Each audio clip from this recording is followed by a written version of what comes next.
Hello, welcome to Anatomy and Physiology, audio series learning module number 3. This module will cover tissues and membranes. The most relevant chapter for this module is chapter 6, Tissues and Membranes, and also I would like you to read for next week chapter 7, which covers the integumentary system. Even though we will not be covering that information in this module, we will be covering it in class. Keep in mind that the information in this module is always fair game for the exam, and in addition to that, you will have a quiz on this information when we get to class next time. Okay, let's begin.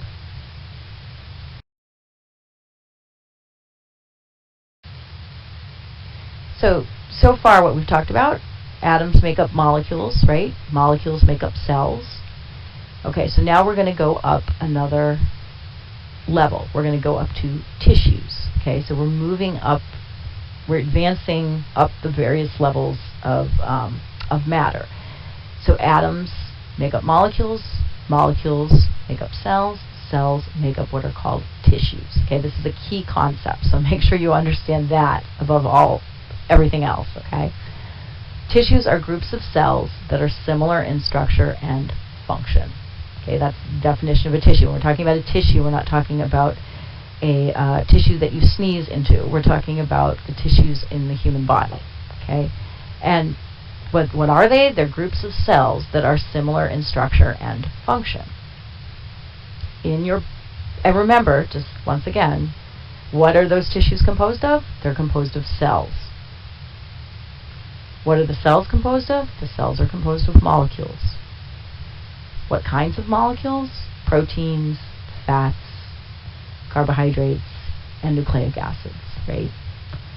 And those molecules are composed of atoms. What types of atoms? Carbon, hydrogen, oxygen, phosphorus, nitrogen. Right? So tissues are, we're just advancing through the levels of the human body.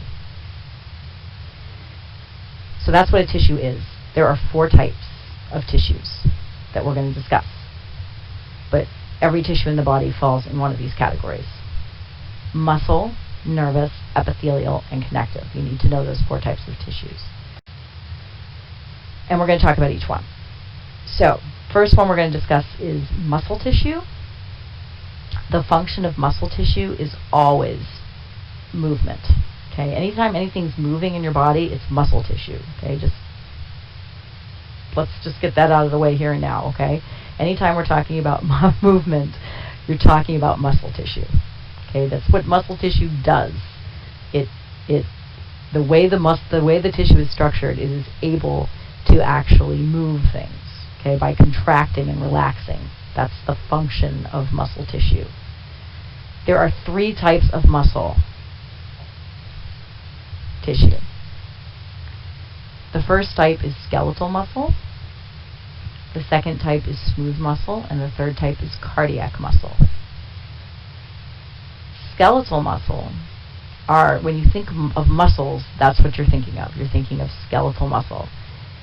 Skeletal muscle is the tissue that is attached to your bones, so that moves your bones around. When I raise my hand, when I raise my arm up in the air, the muscles that do that motion, those are composed of skeletal muscle tissue. When I wiggle my toes, those muscles are composed of skeletal muscle tissue. Anytime you're moving any bone, right, the tissue that's involved is skeletal muscle tissue. Important term that's going to come up multiple times during this session is this concept of voluntary muscles versus involuntary muscles. Voluntary muscles are muscles that you actually have conscious control over, right? So I can make myself move my arm, right? It's something that I have control over. Those muscles, the skeletal muscles, are voluntary. That is, I have control over them. Smooth muscle is involuntary, which means that you cannot consciously control it. So anytime anything moves in the body that is not something you can consciously control, this is composed of smooth muscle. So where would you expect to find smooth muscle? You expect it to find, these are some places you'd expect to find it. For example, when your pupils dilate, right? That's movement. When your pupils, dilation means that they get wider. When your pupils get wider, that motion is controlled by smooth muscle. You cannot consciously make your eyes, your pupils dilate, right? You can't say dilate pupils, right? You can't do that. Your GI tract moving food along, right? You're not in conscious control of your GI tract moving food along. You eat a sandwich, you swallow it. After that, what's happening inside of your GI tract is not something you consciously control, but it's movement because the substances are moving down along the GI tract. That's smooth muscle. When you have a baby and your contractions that are occurring in the uterus to force the baby out, that's smooth muscle. Okay? Smooth muscle, it's involuntary. Cardiac muscle is only found in one place, and that is in your heart. It is also involuntary because you cannot control your heartbeat consciously. Some people say they can. All right. Muscle tissue. Here's some pictures of it. Diagram right out of your book, showing you some locations of skeletal muscle and smooth muscle and cardiac muscle. Just emphasizing what we just discussed. Second kind of tissue is nervous tissue. Whereas function of muscle is to move things, the function of nervous tissue is to conduct impulses. We're going to talk about it extensively when we talk about the nervous system, okay? But for now, you just need to know that it conducts impulses. Where do you find it? Only one place, the nervous system, okay? Making up the brain, the spinal cord, and peripheral, what are called peripheral nerves. We discussed the term peripheral before.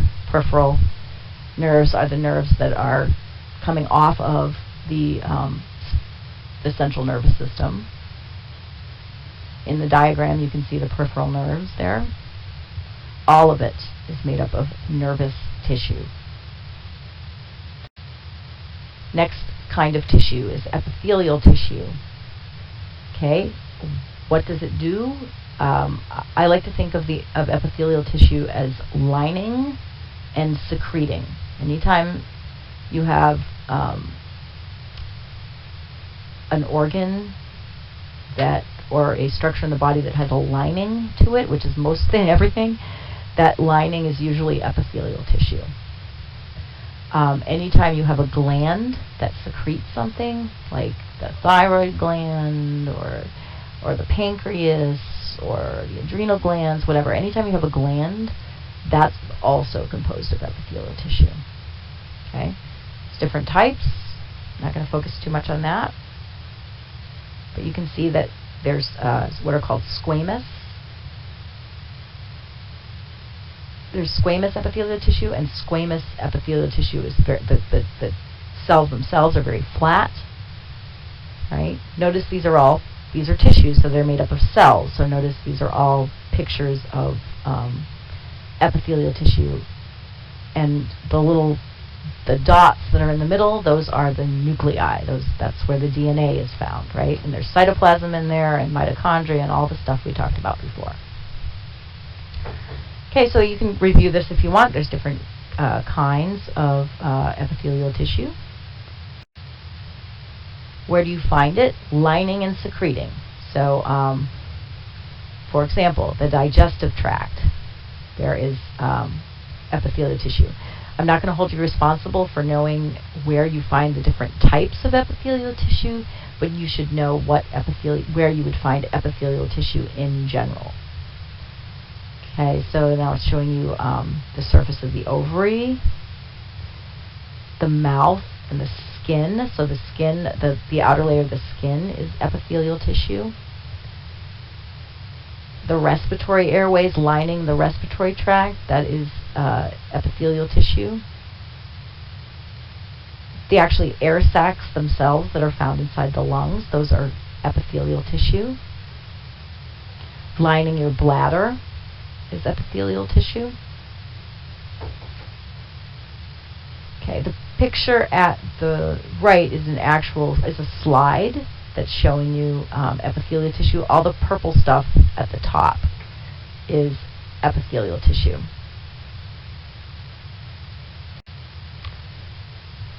So most glands are composed of epithelial tissue, and you need to know the difference between main types of glands in your body. This is going to come up multiple times during the session. Okay, so this won't be the only time it'll pass through your brain, but it's better to familiarize yourself with it now. There are two types of glands. You have exocrine glands and endocrine glands. What's the difference? The first difference is that exocrine glands, have ducts. Okay, if you don't know what a duct is like a tube. Think of a tube. So glands have ducts that carry the exocrine secretion, so whatever the gland is producing, outside. That's the key right there. I put a big star on it and underline it. Outside the body. So here are some examples: mucus, sweat, saliva, digestive enzymes. These are all substances that are secreted by exocrine glands. Okay. Examples of exocrine glands: pancreas, producing digestive enzymes; salivary glands, producing saliva; mammary glands, producing milk. Those are exocrine glands. Sweat glands are exocrine glands. Okay, outside the body and into ducts or tubes. Endocrine gland. An endocrine gland produces hormones. Anytime you see the word endocrine, think hormone. Endocrine equals hormone, okay? The endocrine system, endocrine glands are glands that produce something called hormones. We're going to talk later about what hormones are. But for now, just know that endocrine glands secrete hormones. Those hormones are released into the blood and not through ducts. So you can think of an endocrine as just squeezing out hormones directly into the blood. Okay, so it doesn't go outside the body. The hormones don't go outside the body. They go into the blood. Okay? Examples: the pancreas producing insulin, the thyroid gland producing thyroid hormone. Notice that the pancreas, this is a very important concept that we'll discuss multiple times, the pancreas is in both sections, right? The pancreas has both an exocrine function and an endocrine function. It produces digestive enzymes, but it also produces hormones. When we're talking about glands, what kind of tissue are they composed of? Epithelial tissue. Excellent.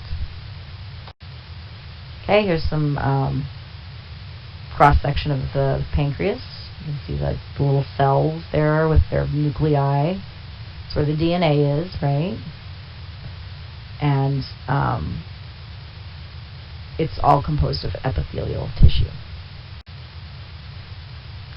All right, so we covered muscle, nervous, epithelial. Now we're covering connective tissue. Connective tissue is the most widely distributed tissue in the body.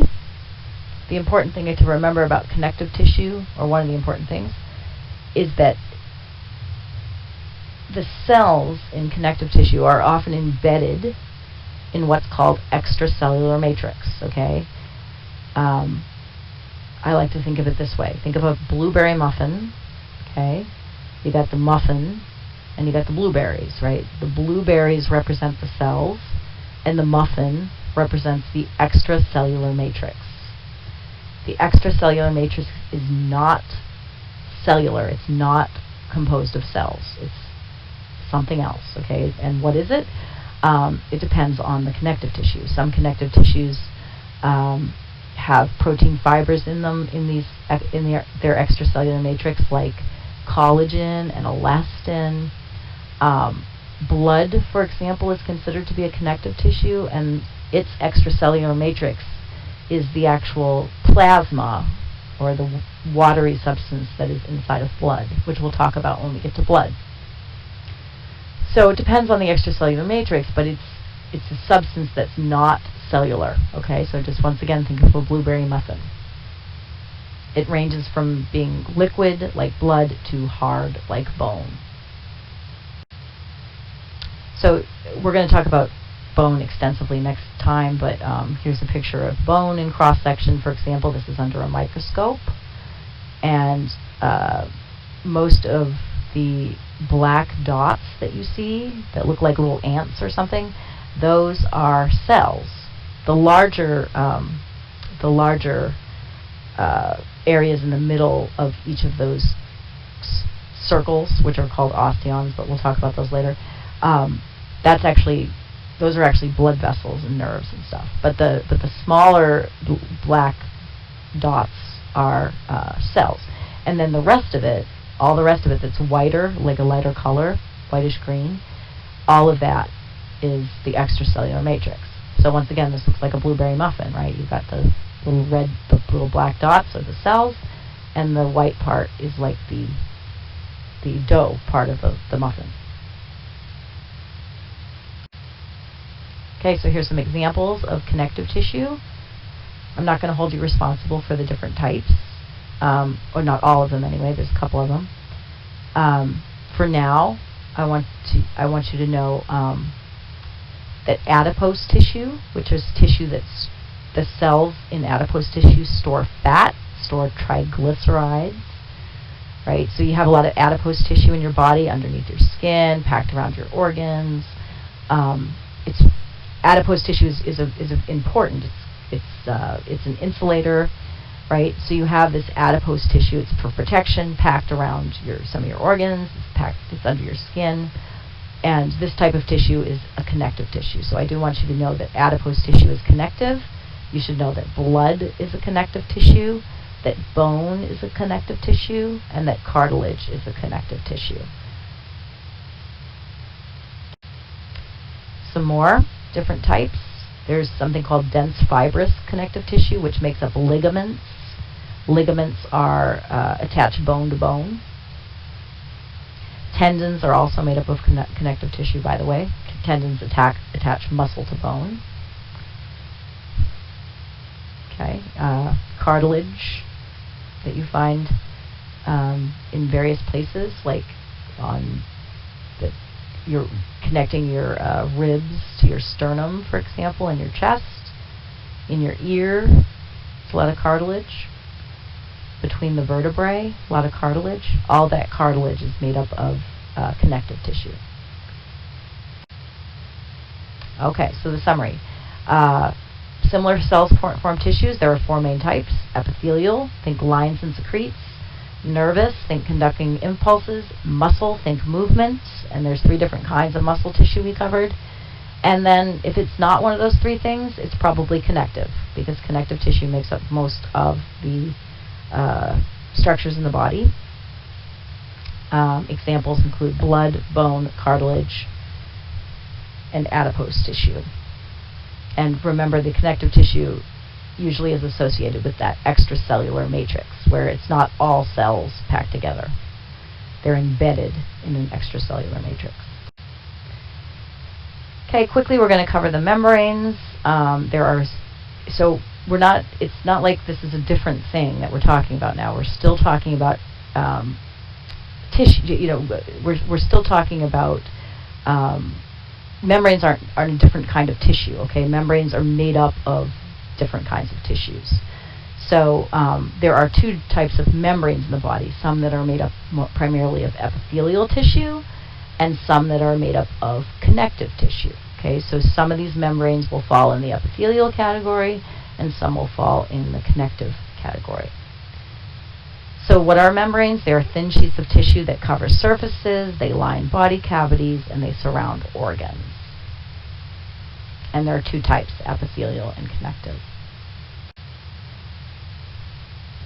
So these are some examples of epithelial tissue. Remember that, just so you know, these membranes are called epithelial membranes, but they are usually attached to some kind of connective tissue underneath them. That's just kind of FYI. So there are three types of epithelial tissues I want you to know. The cutaneous tissue, which is epithelial membrane, which is basically the upper layer of the skin. Okay. The mucous membranes, which are membranes that line all body cavities that open to the exterior of the body, like the mouth and the vagina in a woman, and the opening to the urinary system, and the digestive tract. You would find mucous membranes. These are membranes where some of the cells in the membrane produce mucus. Serous membranes line the ventral body cavities. Remember, we talked about the ventral body cavity, right? Includes the thoracic cavity and the abdominal cavity. Remember all that? The dorsal cavity contains the brain and spinal cord. So here we're talking about the ventral cavity. Okay. The ventral cavity is lined with what are called serous membranes. They do not open to the exterior, right? Those cavities inside your body. So mucous membranes open to they're found in structures that open to the outside of the body. Serous membranes are confined in the cavities. So here's some pictures. You got your cutaneous membrane, you got your mucous membrane, some pictures of those you can look at if you'd like. Notice that they're composed of epithelial tissue, correct? All right. Serous membranes secrete serous fluid. We should know that. So here's a couple of different serous membranes. You have your pericardium, which surrounds your heart, the peritoneum, which surrounds the peritoneal cavity, which is part of your abdominal cavity, and the pleurae that surround the lungs. Okay, so in the diagram at the right, it's just showing you those membranes. The upper left of that diagram is showing you the membranes that surround the heart, called the pericardium. The one below that is showing you the pleurae that surround the lungs. And the larger diagram to the right is showing you the peritoneal cavity, and there's membranes that line the peritoneal cavity. So all of these membranes are classified as what? Serous membranes. What do they secrete? Serous fluid. What kind of membranes are they? Epithelial. There are also membranes in the body that are composed of connective tissue, however, just to make things more complicated. Because I know I said that epithelial tissue often lines things, but there are tissues in the body, the membranes in the body, that are not epithelial, they're connective. Okay, so that little rule of thumb isn't always true, but it's helpful. Alright, so you have your synovial membranes that line the joints. There's a picture of it to the right. So there's membranes in there. They're composed of connective tissue, and they line the joints. The periosteum lines bones. Perichondrium lines cartilage.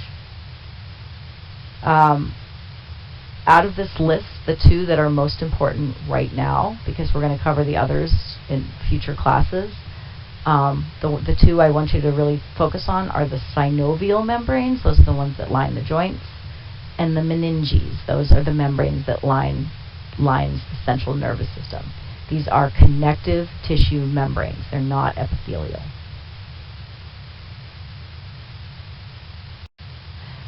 All right, so in summary, we discussed the fact that, once again, atoms make up molecules, molecules make up cells, cells make up tissues, and that there are four main types of tissues in the body.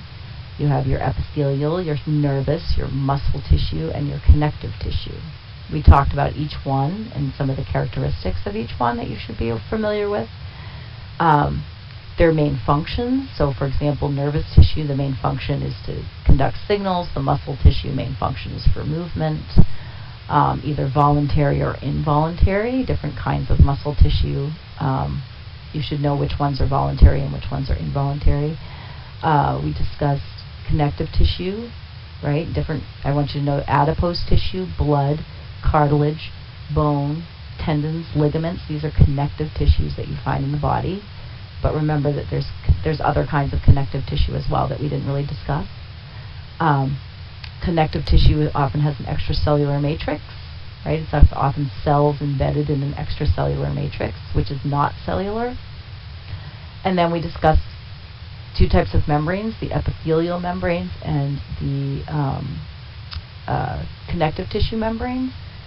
Epithelial membranes include membranes that line the cavities of the body, okay? Serous membranes that line the cavities of the body, and also membranes that line structures that open to the outside of the body. Those are mucous membranes. Those are two types of epithelial membranes. Then we also discussed connective tissue membranes like synovial membranes and meninges. So this concludes this audio lecture.